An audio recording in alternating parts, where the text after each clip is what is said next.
Hey, what's up, everybody? Welcome back to Stogie and the Story. Um, hey, this is part two of how racism shaped and changed my life. And it doesn't always have to be uh, directly with the person or me. It could be with somebody that's close to you, which could hit hard too. Um, First of all, let me check. Let me bring somebody over here to the forefront. This is my tech person, my little producer. This is my Oh, grandson Chase. What's up, man? what's up? So he's behind everything. So all right, you can go back, get on. Hey, and show me a little click thing. Hey y'all, this is crazy. The man got a little click thing, but I don't know. We gonna let him do what he do.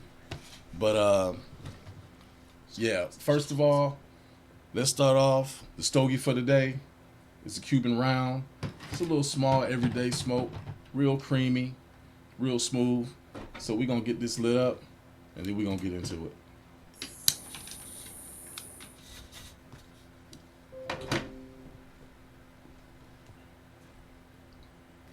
Yeah, man. So, like I said, something can shape your life, but not necessarily not necessarily be directed to you. You know what I mean? So, yeah, but we wouldn't have this show without y'all.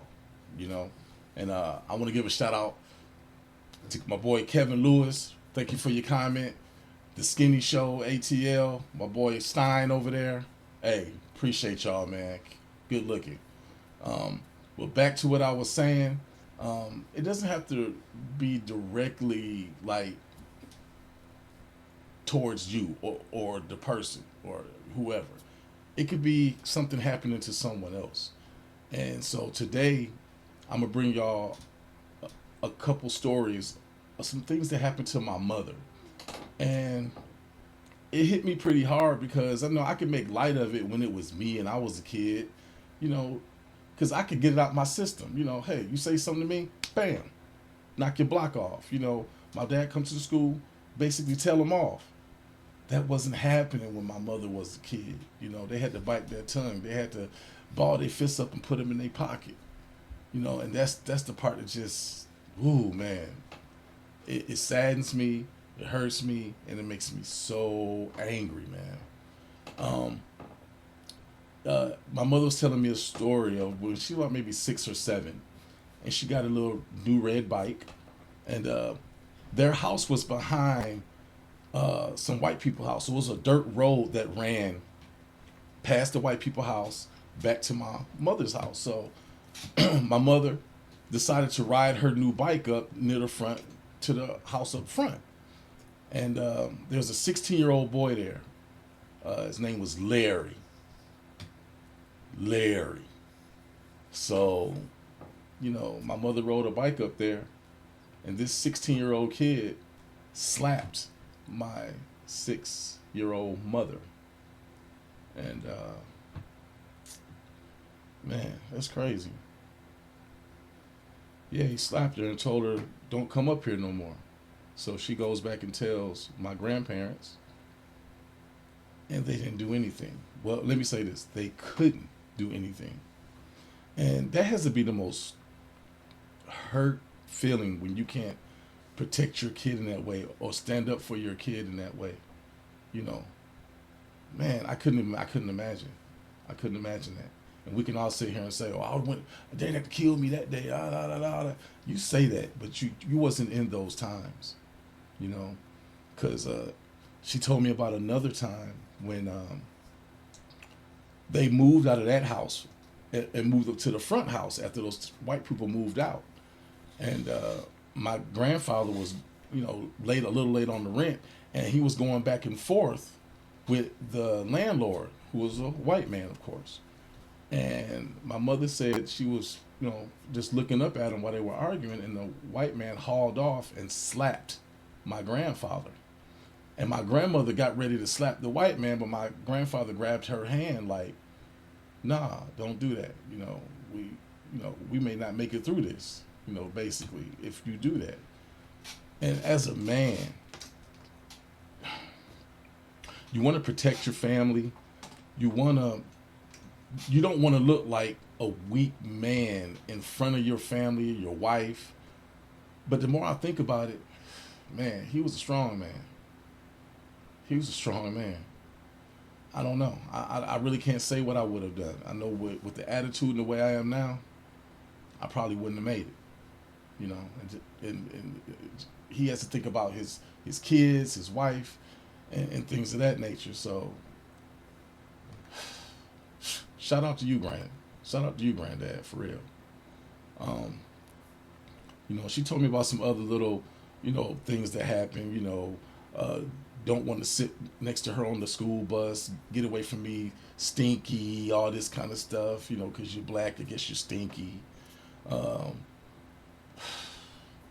man, I thought it was gonna be kind of easy for me to get through this, but just telling y'all and I'm thinking about it, like, damn, my mother went through that, man. My mom's.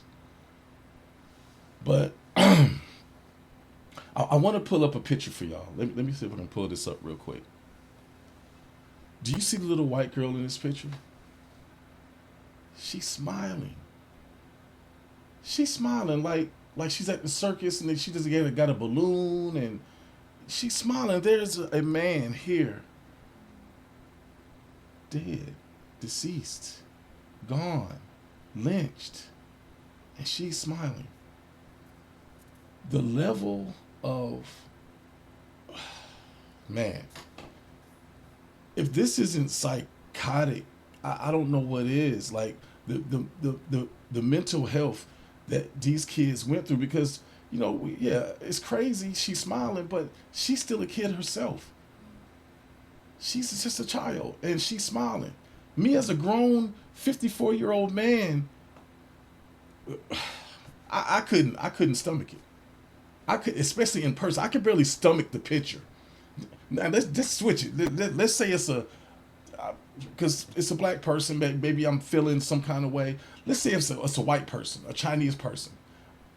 I would probably feel the same way because that's a human being laid up there, strung up.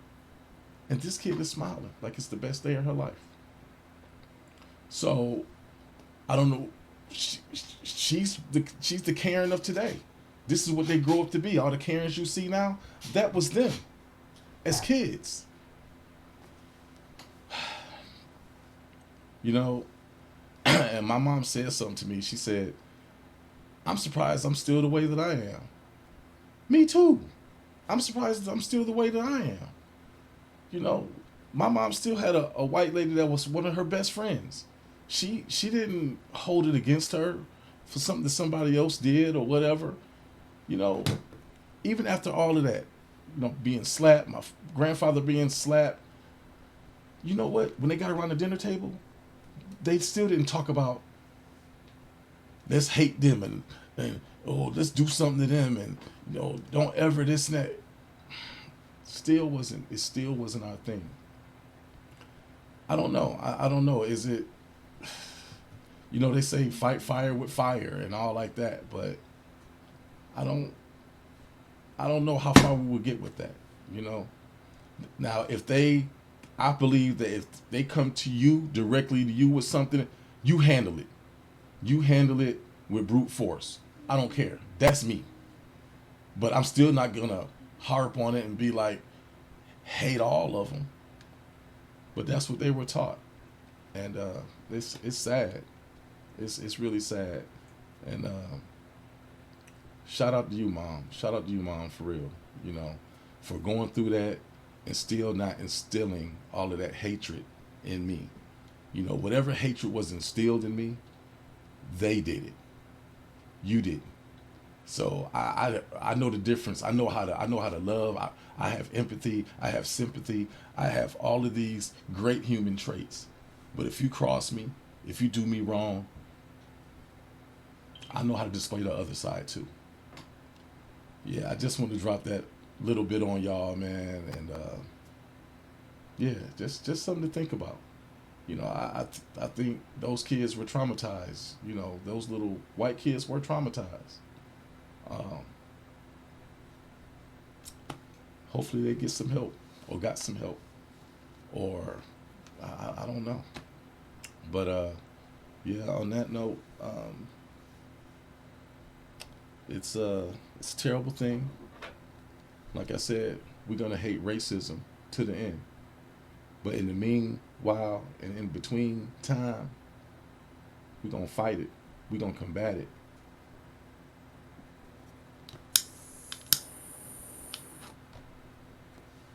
So, like I said, you know, subscribe, like, share, comment, you know, tell me your stories. I really want to know. And on that note, hey man, till next time. Peace.